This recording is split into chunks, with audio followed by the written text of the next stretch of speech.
আমার স্বামী টিটু ঘর জামাই থাকতো আমাদের বাড়িতে, কিন্তু সে ছিল অকর্মা, কোনো কাজ করতে পারত না। কিন্তু তাকে আমি অনেক পছন্দ করতাম, তাই বিয়ে করে ফেলি। আমার মেজ ভাবির সন্তান হতো না, তাই আমার মেজ ভাই সবসময় মনমরা হয়ে থাকত আর ভাবিকে বলতো তোকে ছেড়ে দিয়ে আরও একটা বিয়ে করব। কিন্তু হঠাৎ একদিন রাতে লক্ষ্য করলাম আমার স্বামী টিটু মেজ ভাবির ঘর থেকে বের হচ্ছে। তার কিছুদিন পর ভাবি মহতে যাচ্ছে। আমি তা শুনে আমার মাথা ঘুরে গেল। তাহলে কি আমার স্বামী ভাবিকে? তাহলে মূল ঘটনাটা খুলে বলি। মাঝরাতে পানি খেতে উঠে নিজের স্বামীকে মেজ ভাবির ঘর থেকে বের হতে দেখে চমকে উঠল দিবারা। মেজ ভাইয়া 4 দিন হলো ঢাকায়, এখন ভাবি একা ঘরে। আমার স্বামী এত রাতে মেজ ভাবির ঘরে কি করতে গিয়েছিল সেটা জানার জন্য আমার মাথায় ঘুরপাক খাচ্ছে। এই ঘরের দিকে স্বামীকে আসতে দেখেই দরজা ভিজিয়ে দিয়ে বিছানায় উঠে ঘুমানোর অভিনয় করল দিবারা। তার স্বামী দরজা ঠেলে সন্তর্পণে হেঁটে এসে বিছানায় তার পাশে শুয়ে পড়ল। দিবারা এই বাড়ির মেয়ে, তার স্বামী ঘর জামাই। দিবারা জানে কোনো রকম অপরাধ করলে তাকে সহ তার স্বামীকে এই বাড়ি থেকে বের করে দিবে ভাইয়েরা, তাই এই ব্যাপারে আর কোনো কথা বলে না দিবারা। পরের দিন সারাদিন মুখ কালো করে রাখলেও তার স্বামী টিটুকে এই বিষয়ে কিছুই জিজ্ঞেস করে না সে। তারপরের রাতে দিবারা আর কিছুতেই ঘুমাতে পারে না। তার বিশ্বাস তার মেজ ভাই যতদিন শহরে আছে প্রতি রাতেই বোধহয় তার স্বামী মেজ ভাবির ঘরে গেছে। কিন্তু ঘরে গিয়ে কি করলো এটা তো আমি দেখি নাই, শুধু দেখতাম মেজ ভাবির ঘরে যেত। কেন যেত দিবারার মনে সন্দেহর সৃষ্টি হলো। তার বিশ্বাসকে সত্যি প্রমাণিত করতেই যেন ধীরে ধীরে টিটু দিবারার পাশ থেকে গড়িয়ে মেঝেতে নামল। এরপর পা টিপে টিপে ঘরের দরজা খুলে বাইরে চলে গেল। রাত এখন কয়টা হবে? 1টা, 2টা। টিটু কোনো কাজ না জোগাড় করতে পারায় ভাইদের উপর নির্ভর করেই বেঁচে আছে তারা দুজন। দিবারা টিটুর এই অর্থ উপার্জনের অক্ষমতাটাই পুষিয়ে দেয়, সারাদিন গাধার মতো বাড়ির কাজ করে। সারাদিন কাজ করায় শরীর এতই ক্লান্ত হয় যে সারা রাত মরার মতো ঘুমায় দিবারা। কয়বার টিটু তাপ্পড় দিয়েও দিবারার ঘুম ভাঙাতে পারেনি। তাই রাতে যে দিবারা জেগে থাকতে পারে এমন কোনো ভয় তার ছিল না বলা যায়। আর এই সুযোগে মেজ ভাবির ঘরে যেত। কিন্তু কেন যেত তা আমি কিছুই জানতাম না। পরদিন রাতে দিবারা ঘুমায়নি। সে রাতে জেগেছিল তার স্বামী কি করে তা জানতে। তখনই দেখল দিবারার স্বামী বিছানা থেকে ধীরে ধীরে উঠে গেল। ঘর থেকে বের হয়ে মেজ ভাবির ঘরে গেল। কিছুক্ষণ পর মেজ ভাবির ঘর থেকে চিৎকার শোনা যাচ্ছে। মনে হচ্ছে ভাবির এক অন্যরকম চিৎকার। আমি ভাবতে থাকলাম কি হতে যাচ্ছে এখানে। আমি কিছুটা আন্দাজ করতে পারলাম না আসলে ওই ঘরে কি হচ্ছে।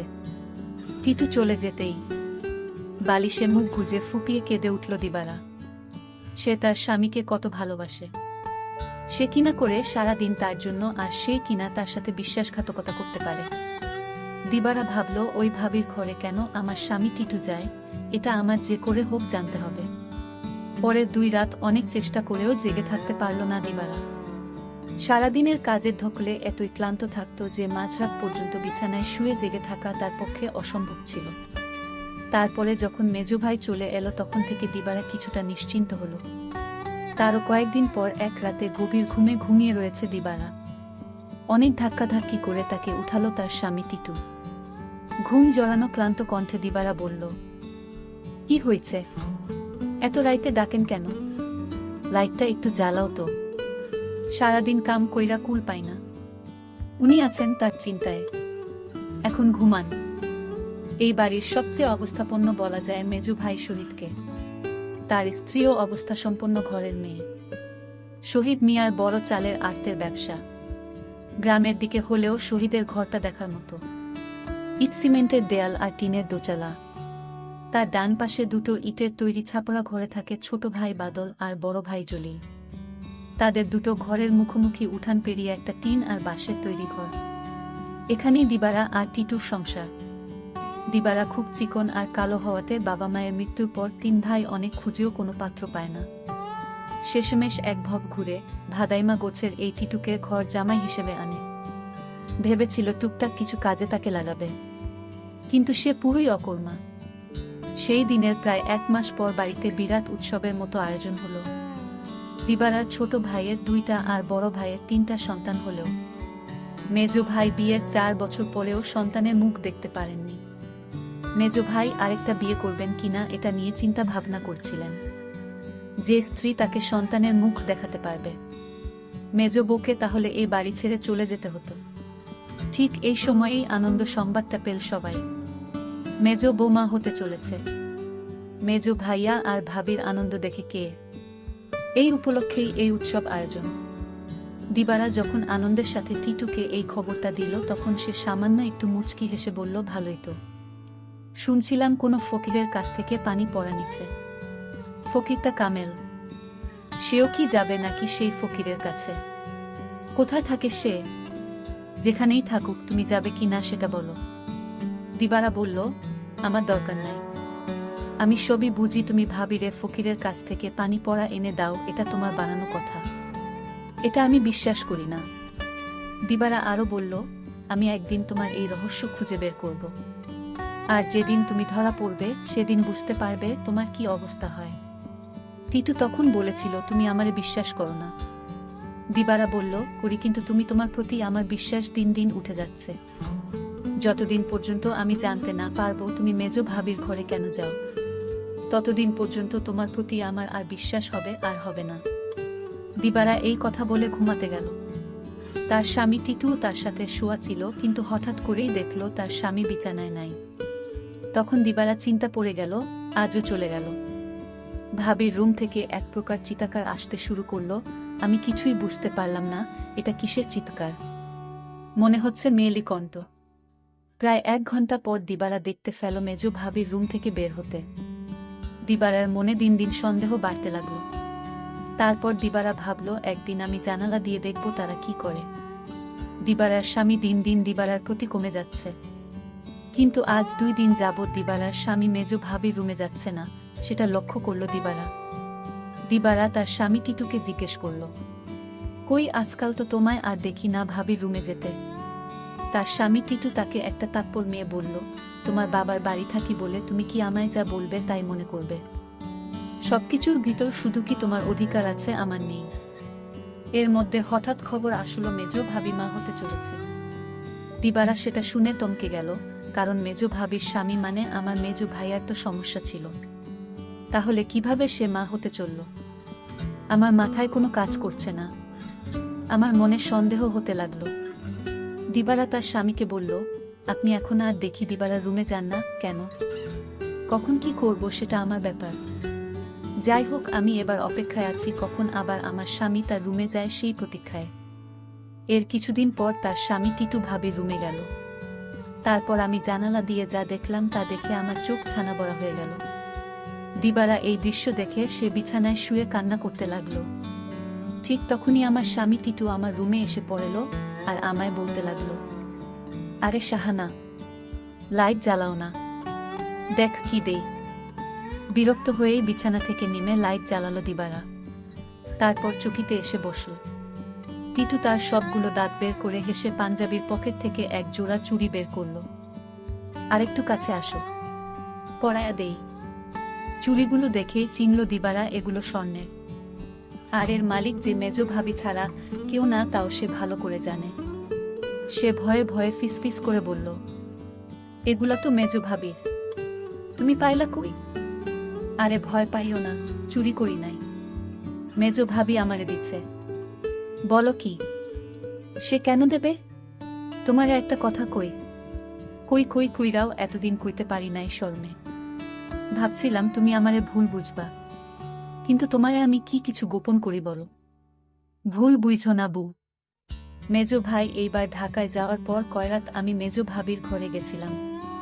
টিটু আবার বলল, মেজ ভাই ঢাকা যাওয়ার পরে মেজ ভাবির কয় রাত খুব জ্বর হয়েছিল, কিন্তু তার যত্ন করার মতো কেউ ছিল না। তাই ভাবি কইল, দেখ টিটু, তোরে আমি ভাইয়ের মতোই দেখি। আমার সারাদিন ভালো লাগে, খালি একটু দুর্বলতা থাকে, কিন্তু রাত হইলেই জ্বর বাড়ে। তুই কি রাইতে আইসা আমার মাথায় একটু পানি ঢালতে পারবি? দিবারা অবাক হয়ে বলল, আমারে কইতে পারত। ছোট ভাবি, বড় ভাবি আছে, তোমারে কইল কেন? আমারে সারা দিনে জ্বরের কথা একবারও কইল না। টিটু মুখটাকে মলিন করে বলল, দেখলা, সব আমার কপালের দোষ। আমি জানতাম তুমি আমারে সন্দেহ করবা। আমি কি আর মাইনসে বিশ্বাস পাওয়ার যোগ্য? দিবারা এবার কাঁদো কাঁদো হয়ে বলল, না গো, আমি ওইটা বলি নাই। আমি তোমারে বিশ্বাস করুম না তো কারে করুম কও? তুমি ছাড়া আমার আর কেরা আছে?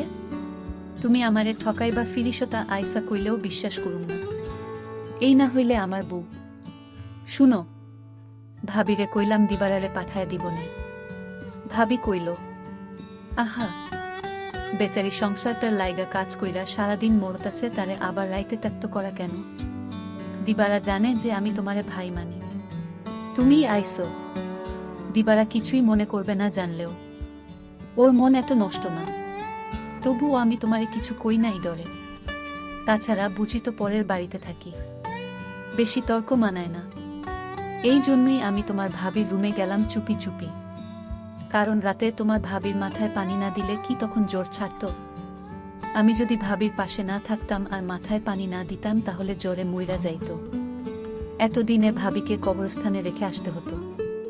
দিবারা তখন বলল, সবই বুঝলাম, কিন্তু একটা বিষয় আমার মাথায় ঢুকছে না। টিটু বলল, কি কথা তোমার মাথায় ঢুকছে না আমারে বলো। দিবারা তখন বলল, আমার মেজু ভাইয়ের সমস্যা ছিল, কিন্তু সে কিভাবে মা হতে চলেছে। আর ভাবির ঘর থেকে কিসের আওয়াজ আসতো। টিটু তখন বলল, তুমি দেখি আবার আমাকে সন্দেহ করতেছ। এই সন্দেহটা তোমাকে দূর করে দেই। তোমার মেজো ভাবি একদিন আমায় বলল, আমার সংসারটা মনে হয় টিকবে না। আমি বলেছিলাম, কেন টিকবে না? কারণ আমার কোনো সন্তান নেই, তাই স্বামী আরেকটা বিয়ে করতে পারে বলে আমায় বলল। আর তখনই আমি বলেছিলাম, তোমার ভাবিকে শোনো, তুমি কিছু চিন্তা করো না, আমি সব ব্যবস্থা করতেছি। আমি তখন এক ফকির বাবার কাছে গেলাম, ভাবির সমস্যাগুলো খুলে বললাম। ফকির বাবা বলল, আমি তোমায় এক গ্লাস পানি পড়া দিব, সেটা 2-3 ফুটা করে সপ্তাহখানে খেতে হবে। তাও নিজ হাতে খেলে হবে না, তার স্বামী তাকে কাওয়াই দিতে হবে। তখন তো বড় ভাই বাড়িতে ছিল না। আমি কোনো উপায় না পেয়ে এক গ্লাস পানি পড়া নিয়ে আসলাম। আর এই ফকির বাবার পানি পড়া খেয়ে আল্লাহর রহমতে সে সন্তান লাভ করেছে, বুঝলে এবার দিবারা। আর তোমার ভাবির ঘর থেকে যে শব্দ আসতো সেটা ছিল এলইডির শব্দ। তুমি তো শুধু শুধু আমায় সন্দেহ করতে। দিবারার চোখ ভিজে উঠে। আহা, তার এই স্বামীকে আর ভাবিকেই নাকি সে ভুল বুঝেছে। কি বাজে চিন্তাই না করেছে সেই রাতে তার স্বামীকে ভাবির ঘর থেকে বের হতে দেখে।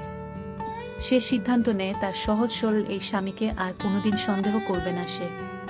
টিটু বলল, আমি সেবা যত্ন করাতেই তো ভাবি সুস্থ হইয়া গেল, তাই তো খুশি হইয়া দিল এই চুড়ি জোড়া, কইল দিবারারে দিও। তবে দিনের বেলা এটা পইর না সাহানা, বুঝি তো পরের ঘরে থাকি, 5 লোকে 5 কথা কইব। দিবারা তখন কেঁদে কেঁদে বলল, আমি তোমাকে অনেক কষ্ট দিয়েছি, তোমাকে অযথা সন্দেহ করেছি, আসলে তুমি নিষ্পাপ। দিবারা বলল, তুমি মেজো ভাবির ঘরে গিয়ে মেজো ভাবিকে মায়ের মতো যত্ন করে সুস্থ করে তুলেছে, এরকম স্বামী এখনকার যুগে পাওয়া বড় কঠিন। দিবারা বলল, আমায় ক্ষমা করে দিও তুমি। তুমি ক্ষমা না করলে আল্লাহ আমাকে ক্ষমা করবে না। টিটু তখন হেসে বলল, আমি তোমাকে ক্ষমা করে দিয়েছি। বন্ধুরা, আজকের গল্পটি কেমন লাগলো তা অবশ্যই কমেন্ট করে জানাবেন, আর এরকম নতুন নতুন ভিডিও পেতে আমার চ্যানেলটিকে সাবস্ক্রাইব করে পাশে থাকবেন। ধন্যবাদ।